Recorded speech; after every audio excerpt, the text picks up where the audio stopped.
नमस्कार दोस्तों, मैं नौकर सरकारी स्वागत करता हूं आपका अपने YouTube चैनल पर। और आज की इस वीडियो में जैसा कि मैंने थंबनेल लगा रखा है, हम लोग बात करने वाले हैं कि एसएससी जो अपने मिजाज बदल रहा है, एसएससी जो धीरे धीरे करके सेक्शनल टाइमर भी लेके आ चुका है अपने एग्ज़ाम्स में। तो हम बात करेंगे कि कैसे उस चीज़ को हम फेस करें, कैसे करें उसकी तैयारी, कैसे सेक्शनल टाइमर पे हम हो जाएं हावी। भाई देखो, सेक्शनल टाइमर किसी भी एग्जाम में अगर होता है तो वो दो ही पार्ट्स पे इफेक्ट करता है, वो दो ही सब्जेक्ट पे मेनली इफेक्ट करता है। वो होता है पहला मैथ्स यानी कि क्वांट, और दूसरा रीजनिंग। ठीक है, उसमें भी रीजनिंग में कई सारे टॉपिक्स ऐसे होते हैं, या रीजनिंग कई सारे स्टूडेंट्स का ज़्यादातर ऐसा होता है कि वो उन क्वेश्चंस को उस गिवन टाइम में कर लेते हैं जो उस एग्जाम में उन्हें दिया होता है। ठीक है, तो यहाँ पे मेनली जो प्रॉब्लम आती है बच्चों के साथ में, वो आती है मैथ्स में, क्वांट में।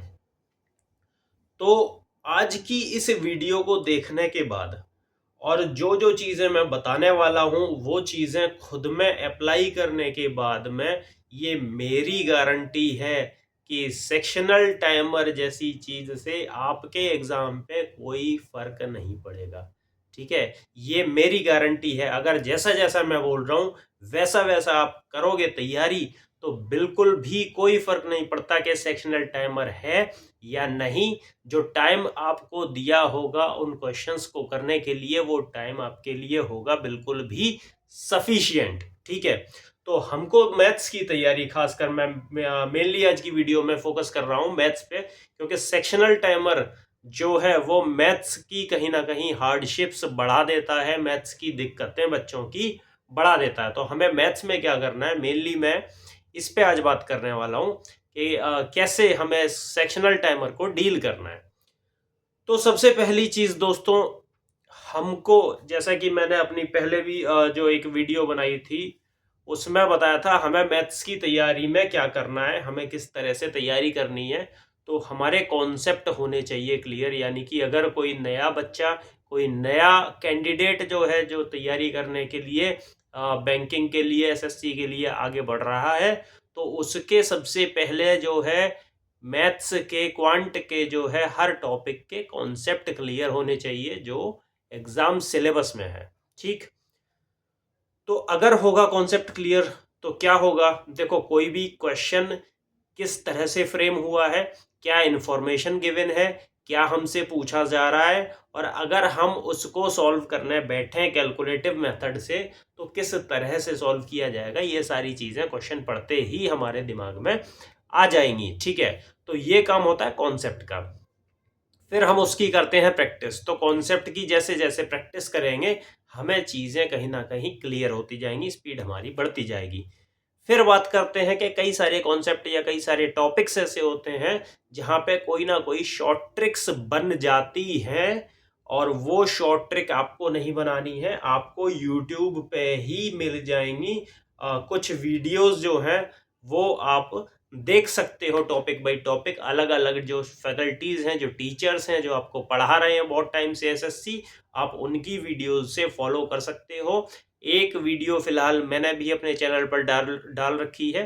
आगे मैं और भी वीडियोस बनाऊंगा, जो भी आपकी ट्रिक्स, जो भी कॉन्सेप्ट्स होते हैं जो मैथ्स में आपके ज़रूरी होते हैं उनके लिए, तो उनको भी आप फॉलो कर सकते हो और अप्लाई कर सकते हो। ठीक है, तो मैंने बताया कि कॉन्सेप्ट, और दूसरी चीज़ जो हो गई वो हो गई आपकी ट्रिक्स। अब आपको करनी है प्रैक्टिस।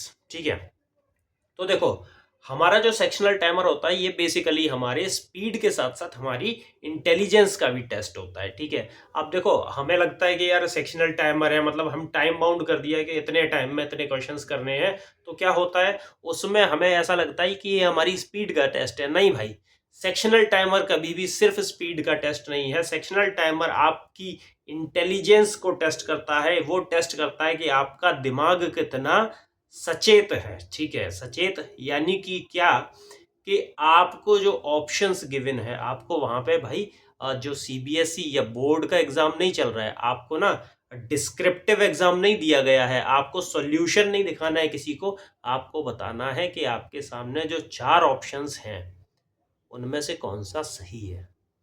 मतलब किसी को फ़र्क नहीं पड़ता कि आप स्टेप बाय स्टेप क्वेश्चन को सॉल्व कर रहे हो, आप कॉन्सेप्ट से कर रहे हो, आप शॉर्ट ट्रिक से कर रहे हो, या फिर आप आँख बंद करके तुक्के मार रहे हो, किसी को फ़र्क नहीं पड़ता। आपका आंसर सही होना चाहिए, ठीक है? तो कॉन्सेप्ट हमें इसलिए आना चाहिए क्योंकि वो हमारा बेस बनता है कि हमारा ये टॉपिक क्लियर है, ठीक है? हम चीज़ें समझते हैं ताकि जो शॉर्ट ट्रिक्स हम पढ़ें वो हमें समझ में आ जाए, ठीक है?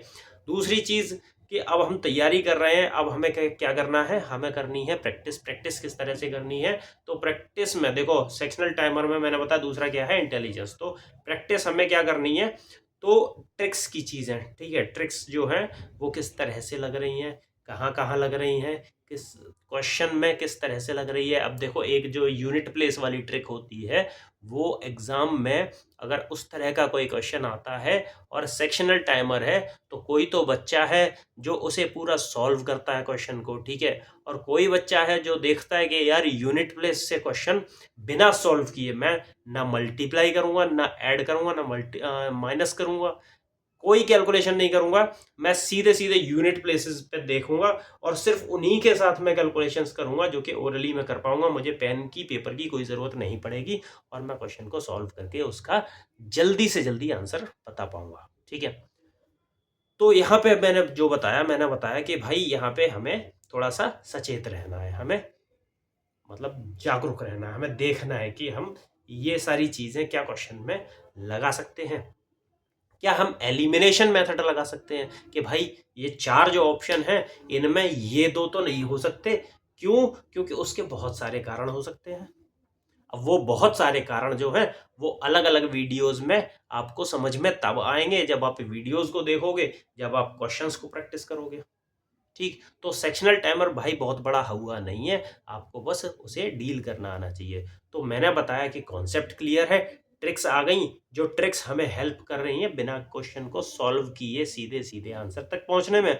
अब तीसरी चीज होती है कि भाई क्योंकि क्वांट भी एक बड़ा सब्जेक्ट है, ऐसे नहीं कर सकते कि हम हर जगह सेम ही चीज लगाएं। भाई हमने कॉन्सेप्ट पढ़ ली है, अब हमें प्रैक्टिस किस तरह से करनी है। तो देखो प्रैक्टिस एक तो रेगुलर करनी है, दूसरी चीज जब आप प्रैक्टिस कर रहे हो अपनी एक हैबिट बनाओ, एक जो है चार्ट बनाओ बड़ा सा, ठीक? उस चार्ट को लगा दो अपने घर की दीवार पे, और ऐसा सिर्फ मैथ्स में नहीं हर सब्जेक्ट में करो। क्या करो कि चार्ट बनाओ, उस पे लिख दो सारे के सारे टॉपिक्स के नाम, ठीक? और उसके आगे लिख दो आप कि जो है एक स्केलिंग करके और सेल्स बना के, और उसमें बनाओ कि आप जो भी टेस्ट दे रहे हो किसी डेट में, आप कौन से उसमें, मतलब आपको क्या करना है, आपको बेसिकली ये बनाना है कि आपका जो भी टॉपिक है किसी भी टेस्ट में, वो टॉपिक आप किस तरह से सॉल्व कर पा रहे हो टेस्ट के दौरान, ठीक है ना? जैसे जैसे मान लो कि अलजेब्रा का कोई क्वेश्चन आ रहा है, हर बार मैं क्या कर रहा हूं, हर बार अलजेब्रा के क्वेश्चन को 3 से 4 सेकंड में खत्म कर दे रहा हूं, 3 से 4 नहीं, 30 से 40 सेकंड में खत्म कर दे रहा हूं। तो भाई क्या है, 30 से 40 सेकंड में अगर मैं एक अलजेब्रा का क्वेश्चन हर बार कर दे रहा हूं, मतलब ये टॉपिक मेरा कैसा है, बढ़िया है। तो भाई इसको इम्प्रूव, देखो हमें हमेशा गुंजाइश रखनी है कि हम और इम्प्रूव करेंगे। तो अब जो टॉपिक हमारा बहुत बढ़िया है उसको जब हम डिवाइड कर लेंगे ना, तो वहां पे क्या होगा कि हमें पता होगा ये टॉपिक बहुत बढ़िया है। अब हमें इसकी प्रैक्टिस नहीं करनी है, हमें हार्ड क्वेश्चंस की प्रैक्टिस करनी है, ठीक है? दूसरा दूसरा आप बनाओ कि भाई जो टॉपिक्स हैं जो आप कर ही नहीं पा रहे, आपके ज्यादातर क्वेश्चंस आप नहीं कर पा रहे हो, या अगर कर रहे हो तो गलत कर रहे हो, तो उससे क्या होगा भाई, उससे आपको ये पता चलेगा कि यहाँ कहीं ना कहीं आपको समझने में दिक्कत है, या तो आपने कॉन्सेप्ट नहीं सही से समझ पाया, या तो उस कॉन्सेप्ट को अप्लाई नहीं कर पा रहे हो। तो यहाँ क्या होगा, यहाँ जो आपको काम करना होगा, मतलब आपको बेसिकली अपने स्पीड को, अपने आप को इस तरह से इम्प्रूव करना है कि आपने डिवाइड किए 3 पार्ट्स। एक वो जो आपका अच्छा है उसको बहुत अच्छा बनाना है, आप हर एक क्वेश्चन जल्दी कर पा रहे हो तो उसके हार्ड से हार्ड क्वेश्चन को प्रैक्टिस करो। दूसरा पार्ट वो सारे टॉपिक्स जो आप बिल्कुल ही नहीं कर पा रहे या कर रहे हो तो गलतियां कर रहे हो बहुत ज्यादा, तो जो आपके नेगेटिव्स लेके आ रहा है, ठीक है, आपके नंबर आ नहीं रहे हैं, उसकी वजह से नंबर कट रहे हैं। तो ये हो गया दूसरा। और तीसरा पार्ट भाई जो एवरेज में होता है, हमें उसको भी सुधारना है। अब क्या कि कोई क्वेश्चन मैं कर तो पा रहा हूं लेकिन उसमें टाइम बहुत ज्यादा लग रहा है, या कभी जल्दी हो जा रहा है, कभी ज्यादा टाइम लग रहा है, कभी तो देखते ही मेरे माइंड में इसका सॉल्यूशन या इसकी ट्रिक आ जा रही है, और कभी तो मैं सोच रहा हूं और मैं फंस जा रहा हूं। तो देखो, हमें ऐसे ही सेक्शनल टाइमर को डील करना है। यही एकमात्र तरीका होता है जो आपको सेक्शनल टाइमर होने या ना होने से कोई फर्क ना पड़े ऐसा बनाता है। ठीक, तो ये आपको अपने अंदर लेके आना है। तरीका मैंने बताया, स्टेप बाय स्टेप चलना है। कॉन्सेप्ट हर एक टॉपिक के, और जब कोई टॉपिक का कॉन्सेप्ट पढ़ रहे हो भाई, उस टॉपिक के कम से कम 100 से 150 क्वेश्चन करो। अभी एसएससी सिलेक्शन पोस्ट का जो है नोटिफिकेशन आया है, जून में एग्जाम है, टेंटेटिव डेट है। और एसएससी सीजीएल का या सीएचएसएल 2026 का अभी तक नोटिफिकेशन नहीं आया है। तो भाई आप लोग उस हिसाब से तैयारी करना अभी से शुरू कर दो कि यार 100 क्वेश्चन 150 क्वेश्चन तो हर कॉन्सेप्ट के कॉन्सेप्ट पढ़ते टाइम मुझे करने हैं। और जो भाई समझ रहे हो खुद को महारथी, आप हो महारथी, लेकिन गुंजाइश नहीं छोड़नी। आपको करना है भाई, बच्चों से शुरुआत करो, बच्चे लेवल से शुरू करो, और दोबारा से एक बार सारे कॉन्सेप्ट पढ़ो, क्योंकि कोई भी गुंजाइश नहीं छोड़नी है हमें जो हमें नीचे लेके आए। ठीक है, हमें करना है क्लियर। तो कॉन्सेप्ट पढ़ो, ट्रिक्स पढ़ो, और भाई 100 से 150 क्वेश्चन उस टाइम पे लगा दो उस टॉपिक के जो टॉपिक आप पढ़ रहे हो। इससे क्या होगा, इससे भाई दिमाग खुल जाएगा उस टॉपिक में। फिर जब आप टेस्ट लगा रहे, जो आप सैंपल पेपर्स, जो आप ऑनलाइन एग्जाम्स दे रहे हो, जो मॉक मॉक टेस्ट लगा रहे हो आप, तो उस टाइम पे आपको वो चार्ट बनाना है कि अब मेरे पास पूरा जो है मॉक टेस्ट है, 100 क्वेश्चन मैथ्स के हैं या 25 क्वेश्चन मैथ्स के हैं एग्जाम में, और इस 25 में कौन कौन से टॉपिक हैं जो मैं देखते ही कर ले रहा हूं, कौन से हैं जो मैं बिल्कुल नहीं कर पा रहा हूं, और कौन से हैं जो मैं कर रहा हूं लेकिन टाइम बहुत ज्यादा वेस्ट कर रहा हूं। तो बेसिकली 3 तरह से आपको ये डिवीजन कर लेना है, और ये चार्ट भाई आपको मेंटेन रखना है। उन टॉपिक्स के नाम लिखते चलने हैं हर बार कि कौन से टॉपिक है। ये वाला टॉपिक तो मेरा बढ़िया है, एक बार में, ठीक है, सीरियल नंबर दे दो, नहीं तो 1 नंबर। 1 नंबर मतलब 1 नंबर, मैं बहुत बढ़िया से कर रहा हूँ। 2 नंबर, 2 नंबर मतलब 2 नंबर ही है भाई, नंबर काट रहा है मेरे। और 3 नंबर बचा कुचा, जो भाई कर तो रहा हूं लेकिन टाइम ज्यादा वेस्ट कर रहा है। तो इस तरह से जब हम टॉपिक्स में डिस्ट्रीब्यूशन कर लेंगे, तो हमारे पास जब एक चार्ट तैयार हो जाएगा, हम 10-20 सैंपल पेपर्स, 10-20 मॉक टेस्ट लगा देंगे, तो हमें पता होगा कि हमें किस किस जो है टॉपिक पे किस तरह से आगे काम करना है। तो ये चीज़ भाई अपनी स्पीड को बहुत ज़्यादा इम्प्रूवमेंट दे देगी, और यही चीज़ है जो मैथ्स में या किसी भी दूसरे सब्जेक्ट में एक तो आपको इम्प्रूव करेगी, या दूसरी चीज जो सेक्शनल टाइमर वाला गेम चल रहा है एसएससी का, उस चीज से आपका पीछा छुड़ाएगी। ठीक, तो मैं इस वीडियो में आपसे यही बोल रहा हूं बार बार कि आपको तैयारी अपनी इस तरह की करनी है कि एसएससी में कोई भी चेंज आए भाई आप पे फर्क नहीं पड़ना चाहिए। सिलेबस तो चेंज नहीं होगा ना, पैटर्न चेंज होगा, कुछ नया जुड़ जाएगा, कुछ पुराना हट जाएगा, लेकिन सिलेबस रहेगा सेम, टॉपिक्स रहेंगे सेम। तो पढ़ो, करो प्रैक्टिस, और इस तरह से करो कि कोई भी नई चीज आपको पीछे ना कर पाए।